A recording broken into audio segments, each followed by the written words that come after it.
पाकिस्तान में तख्तापलट की सुगबुगाहट अब काफी तेज हो चुकी है। सरकार और विपक्ष में जबरदस्त तकरार देखी जा रही है।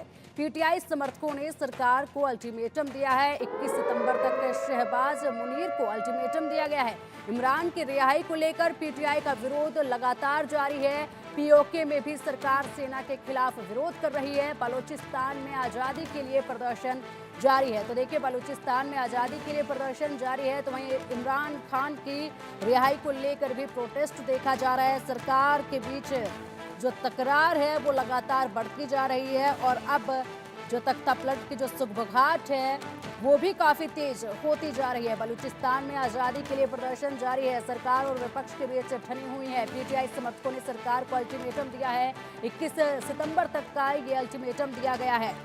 तो पीटीआई समर्थकों ने सरकार को अल्टीमेटम दिया है। देखना होगा 21 तारीख तक का ये अल्टीमेटम है। 21 तारीख तक क्या कुछ होता है ये अपने आप में काफ़ी खास होगा।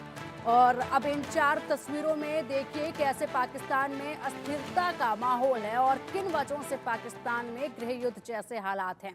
साथ ही कभी भी तख्तापलट के आसार बन रहे हैं। इन 4 तस्वीरों से जानिए पाकिस्तान की कठपुतली सरकार क्यों आखिरकार गिरेगी। ये 4 तस्वीरें आपके सामने हैं। राजनीतिक जो अस्थिरता है वो आप पहली तस्वीर में देख सकते हैं। उसके बाद महंगाई और बेरोजगारी जिस तरीके से लोगों की परेशानी का सबब बनी हुई है पाकिस्तान में।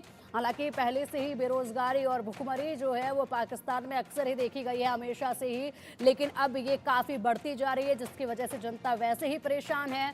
और तीसरी तस्वीर में देखिए बलूचिस्तान लगातार हुंकार भर रहा है अपनी आज़ादी को लेकर। बलूचिस्तान अब किसी भी कीमत पर आज़ाद होना चाहता है, खुद को आज़ाद करना चाहता है। उसके बाद पीओके में आज़ादी की मांग काफ़ी तेज़ी के साथ बढ़ रही है। यहाँ पर आप देख सकते हैं इन तस्वीरों में ये जो जमावड़ा है, ये जो हुजूम है, ये आप देख सकते हैं पीओके में आज़ादी की मांग कितनी तेज अब होती जा रही है। 31 सितंबर तक के लिए पीटीआई समर्थकों ने एक तरफ जिस तरीके से सरकार को अल्टीमेटम दिया है और कई ऐसे मुद्दे हैं जिसकी वजह से पाकिस्तान में तख्तापलट के आसार अब काफ़ी देखे जा रहे हैं।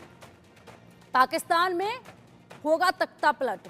इमरान की रिहाई को लेकर पीटीआई का विरोध, महंगाई के खिलाफ पाक जनता में भारी आक्रोश है। सेना के खिलाफ सिंध बलूचिस्तान में आंदोलन काफी तेज है। ध्यान भटकाने के लिए आतंकवाद का सहारा पाकिस्तान लगातार ले रहा है। पीओके में सरकार सेना के खिलाफ विरोध कर रही है। सरकार सेना के खिलाफ पीओके में विरोध देखा जा रहा है। तो देखिए, एक नहीं अनेकों ऐसी चीजें हैं, ऐसी समस्याएं हैं जिससे पाकिस्तान दो चार हो रहा है और इन सभी चीजों से ध्यान भटकाने के लिए आतंकवाद का सहारा ले रहा है पाकिस्तान, जो अक्सर ही वो लेता रहा है। टुकड़े टुकड़े अब पाकिस्तान होगा, ये पूरी तरह से देखे जा सकते हैं किस तरीके से पीओके में सरकार सेना के खिलाफ विरोध देखा जा रहा है। पीओके के लोग भारत में मिलने को तैयार हैं। अब बलूचिस्तान में आज़ादी के लिए अक्सर प्रदर्शन देखा गया है। सिंध की स्वतंत्रता के लिए आंदोलन भी काफ़ी तेज अब हो चुके हैं। खैबर पख्तूनख्वा की आज़ादी के लिए भी प्रदर्शन लगातार जारी है। लोगों में आक्रोश देखा जा रहा है। इस्लामाबाद में पश्तून लगातार करते आ रहे हैं प्रदर्शन और इमरान खान की रिहाई के लिए पीटीआई का प्रदर्शन एक तरफ अलग से देखा जा रहा है। तो अब पाकिस्तान में अगर बात करें, बलूचिस्तान अपने रिहाई को लेकर अपने आप को आज़ाद कराने के लिए पाकिस्तान में बलूचिस्तान प्रोटेस्ट कर रहा है और बिल्कुल पूरी तरह से परेशान होकर अब हर हाल में खुद को आज़ाद कराना चाहता है बलूचिस्तान। तो वहीं दूसरी तरफ पीटीआई के जो समर्थक हैं वो इमरान खान की रिहाई को लेकर अक्सर ही सड़कों पर आते हैं, तोड़फोड़ करते हैं, सरकार को खुली चुनौती वो देते नजर आते हैं, सेना के साथ भिड़ते हुए नजर आते हैं। पाकिस्तान में इससे पहले तख्तापलट कब कब हुआ उस पर भी नजर डाल लेते हैं। 1958 में मेजर जनरल इस्कंदर मिर्जा ने अंजाम दिया था इसको। फिरोज खान नून की सरकार उस वक्त बर्खास्त की गई थी और उस वक्त यहाँ पर तख्तापलट 1958 में देखा गया था। उसके बाद 1977 में तख्तापलट हुआ। 1977 में जनरल जिया उल हक की कारस्तानी जुल्फिकार अली भुट्टो की सरकार इस वक्त बर्खास्त की गई थी, वहां पर भी तख्तापलट देखा गया। और उसके बाद 1977 के बाद 1999 में जनरल परवेज मुशर्रफ की तानाशाही देखी गई, जहां पर नवाज शरीफ सरकार को बेदखल कर दिया गया था और उस वक्त वहां पर तख्तापलट हुआ था। तो सबसे पहले 1958 में तख्तापलट की तस्वीरें आई थी। उस वक्त पाकिस्तान का जो हाल हुआ था वो सबने देखा। उसके बाद 1999 की अगर बात करें उस वक्त भी यही हुआ था। और अब चलिए पाकिस्तान के इन हालात पर अधिक चर्चा के लिए हमारे साथ खास मेहमान जुड़ गए हैं, जेके बंसल जी, जो कि मेजर जनरल रिटायर्ड हैं, डिफेंस एक्सपर्ट हैं। बंसल जी, बहुत बहुत स्वागत है आपका इंडिया न्यूज़ पर। और मनन द्विवेदी जी, जो कि विदेशी मामलों के जानकार हैं। मनन जी, आपका भी बहुत बहुत स्वागत है इंडिया न्यूज़ पर।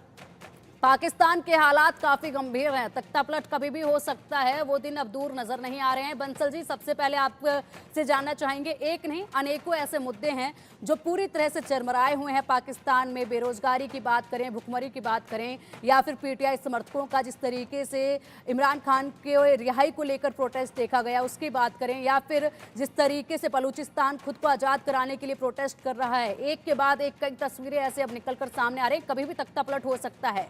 बंसल जी,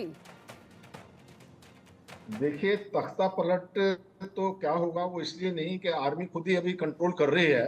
ये तख्ता पलट की बात तब आती है जब कोई सिविल एडमिनिस्ट्रेशन या सिविल गवर्नमेंट उनके अगेंस्ट जाए। लेकिन पाकिस्तान के हालात, जैसे आपने बिल्कुल बहुत सही बताया, इतना बुरा हाल है चारों तरफ से कि पाकिस्तान के टुकड़े हो जाएंगे, पाकिस्तान में एक सिविल वार हो जाएगा, क्राइम आम मचेगा। अभी पाकिस्तान की आर्मी में वो शक्ति नहीं रही है जो पहले थी। अभी जो है जनता भी उनके खिलाफ में है, उनके कर्नल को पकड़ के तालिबान ही लेके चले गए हैं। जनता जो है इनके मजिस्ट्रेट और पुलिस को मार रही है, जैसे कि अभी कुछ दिन पहले जो खैबर पख्तूनख्वा में हुआ है। और जो वहाँ के पीटीआई के नेता हैं वो सरेआम जो धमकी दे रहे हैं, पिस्तौल रख देते हैं उनके पुलिस वालों की कनपटी पे, जो कि रिपोर्टें आ रही हैं। उनके जो एक चीफ मिनिस्टर हैं खैबर पख्तूनख्वा के, गंडापुर जो है, उन्होंने काफी जो है बहुत जबरदस्त एक जलसा निकाला हुआ है। इसके अलावा जितने भी पीटीआई के बड़े लीडर्स हैं, करीब 90, उनको जो है सबको जेल में डाल दिया गया है। तो ये देखते हुए, इससे भी बड़ी बात ये है, तो जो आपने बताया, एक और इम्पोर्टेंट चीज मैं और बताना चाहूंगा, ये इनकी इकोनॉमी हालात भी खराब हैं। $7 बिलियन मिलने वाले थे जुलाई में, इनको प्रॉमिस किया था आईएमएफ ने, इंटरनेशनल मॉनेटरी फंड ने, जो कि अभी तक भी इनको नहीं मिले। और उसका कारण यह है कि इनकी जो हिस्ट्री है वो बहुत खराब है। $2 बिलियन जो इन्होंने चाइना से लोन लिया, और जो चाइना, यूएई और सऊदी अरब।